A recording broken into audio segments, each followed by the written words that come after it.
Why Beethoven used the genre sonata and the Sonata-Allegro form with their particular regulations to express the programmatic content he intended.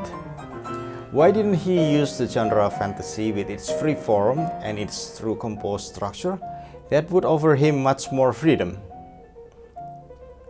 In this last part of my lecture, I want to show you how Beethoven had made a good use of the traditional form to convey his intentions of writing such programmatic music. Beethoven understood well the strength of the Sonata-Allegro form, and he took advantage of that for filling in his program, his story. In the Sonata-Allegro form, there is this moment for conflicts in its development sections that both composers and audience like.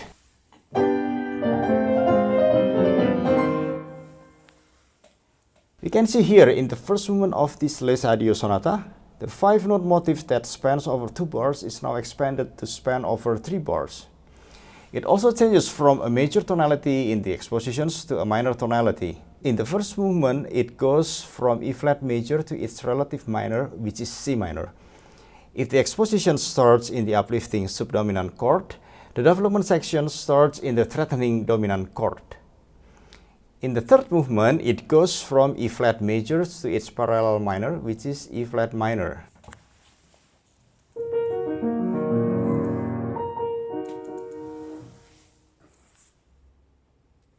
In the development sections of both the first movement and the third movement, Beethoven ventured into numerous key changes, creating unstable tonality, a sense of going far away from home. Home is the stability, and here in the development sections we are far from home. I love many passages in this sonata, but here is my number 1 favorite moment.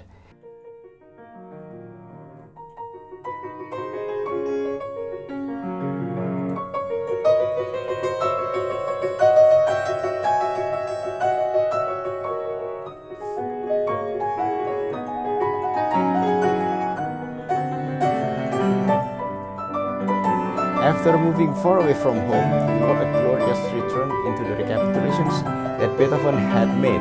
What a glorious homecoming here. What an overflowing joy Beethoven had upon the return of his good friend, or perhaps his best friend. The recapitulation functions as the climax of the development section. It is very effective in a way that all the momentum and intensity of the development sections are driven into this peak. All the instability finally regains its solid ground. It is also efficient. This is like an overlapping of the climax of the development sections and the beginning of the recapitulation sections. There are 2 distinct features to the structures of the sonata. First is the introduction that I have discussed in part 2 and part 3 of my lecture. The second one is the coda of the first movement. Different than a closing sections of the expositions and the recapitulations, a coda is significantly longer and rather equal in its status to the other sections of a Sonata-Allegro form. In fact, the coda in Les Adieux sonata is even longer than the development section. It is definitely another development sections, or as some may appropriately call it, a secondary development section. Even though Beethoven is known to write long coda, this one is extra long. And for a sonata in a major key, it is uncommon to have the coda in a minor tonality. My analysis is that Beethoven intentionally set this coda to be another development section. One more fact to reinforce this assumption is the fact that the F minor key that starts this coda is not randomly chosen. There is a parallel structure between the first pair of sections, which includes the expositions that ends in B flat and goes to C minor in the subsequent development sections, and the second pair of sections, which includes the recapitulations that ends in E flat majors and goes to F minor in the subsequent secondary development sections, or the coda. This coda as a secondary dominant is clearly intentional. Based on this analysis, my interpretations to these numerous evidences is that Beethoven wanted to express his uneasy feeling of letting go a good friend. His internal conflict continues in the secondary development sections. The F minor opening soon plunges whole step down, falling into a darker key of E flat minor, which is the parallel minor key of the home key of this sonata. I love how the atmosphere is getting darker here.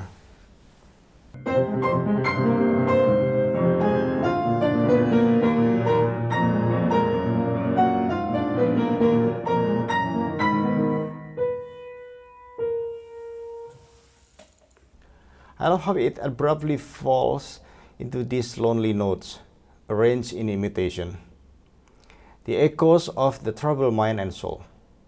The polyphonic writing, how the right hand interacts with the left hand, is so perfectly chosen to represent the internal wrestle. Beethoven had to let go, but at the same time didn't want to let his friend go. Finally, this coda returns to the home key, the E flat major. I could sense the intimate dialogues of the two voices.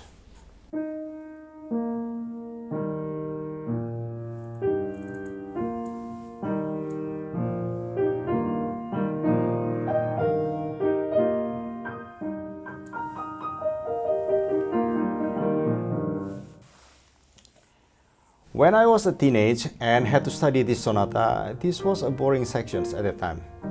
I felt this section was so redundant.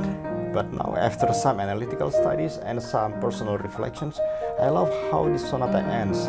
Listen how delicate the goodbye is here.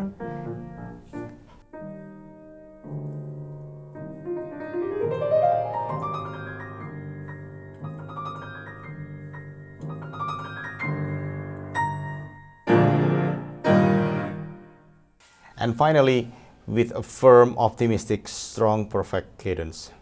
All makes sense now to me. The coda for the last movement is relatively brief, sustaining the moment in E flat major almost throughout this section, with a little bit of imitations. When I was a teenager, yes, I also thought this was one of the few boring parts in this sonata. But now, I could interpret this coda as a moment of thanksgiving. Everyone was well. After having to experience to flee in fear, now everyone was grateful to return home, to be reunited with family and friends.